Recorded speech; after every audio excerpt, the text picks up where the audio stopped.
جانا طالبة الشروق وضحية القتل العمد.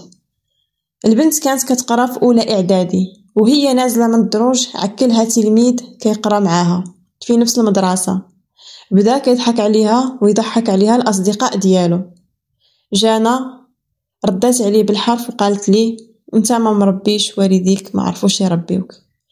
جانا مشات عند باباها وعاودات ليه اللي وقع.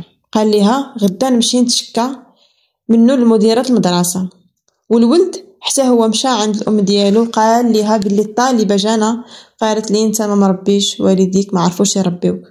الام ردات عليه بكل برود: واخا انا غنشوف شغلي معاها. وفي الغد ملي وصلت ولدها المدرسه، هو وراها الطفله جانا، وهي بدون تردد كسيرات وضربات البنت بلا ما تفكر، قتلتها في البلاصه.